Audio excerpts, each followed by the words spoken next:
Tonight, Front Page Challenge welcomes the outspoken Negro leader, Malcolm X.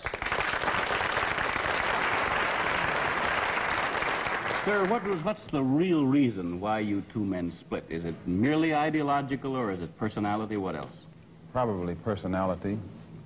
It was not the statement that originally was given by the movement when we split. It's more personality than anything else. You've called people like Martin Luther King, who just got a Nobel Peace Prize, an Uncle Tom. Is this correct, first? Well, I'd rather say that in the States, there's a law that has recently been passed, or a decision handed down by the court, wherein if you call someone an Uncle Tom, they can sue you for libel. Well, so I never refer to them as Uncle Toms. I would say that Uncle Martin is my friend. Uncle Martin is your friend, yet you would disagree with his approach to what he wants to accomplish. Definitely. If his approach would bring about what the black man in America needs to completely eliminate the problem that we have, I would say well and good.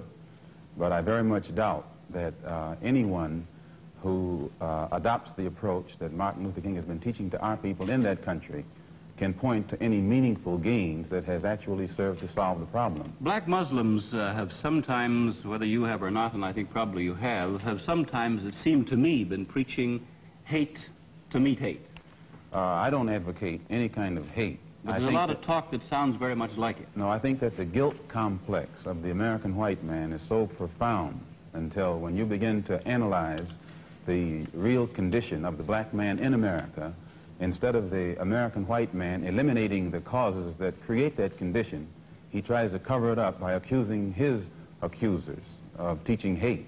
But actually, they're just exposing him for being responsible for what exists. Well, that's something of an argument, but I've heard speeches made by some of the people of your group. I think I've heard you make speeches. It seemed to me that you were advocating what I would have to describe, I think, as violence to meet the serious injuries that have been done your people, with which I totally agree. I don't call that violence. I don't in any way encourage black people to go out and initiate acts of aggression indiscriminately against whites.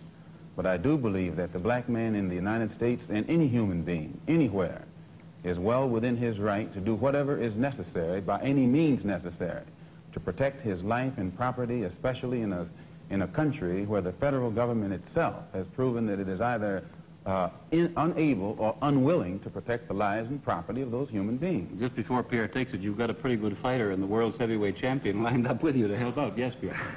Well, Mr. X, if I guess I call you that, is that the proper appellation, yes. Mr. X?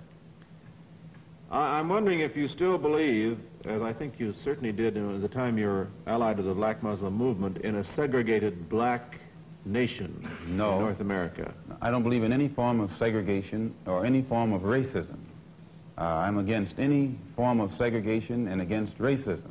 Am I right in saying that the black Muslim movement, which you have left, did believe in that? Well, Elijah Muhammad taught his followers that the only solution was a separate state for black people. And as long as I thought he genuinely believed that himself, I believed in him and believed in his solution. But when I began to doubt that he himself believed that that was feasible, and I saw no kind of action designed to bring it into existence or bring it about, then I turned in a different direction. Are you still a Muslim yourself? Oh, yes. I'm a Muslim. I believe in the religion of Islam, which believes in brotherhood, complete brotherhood of all people.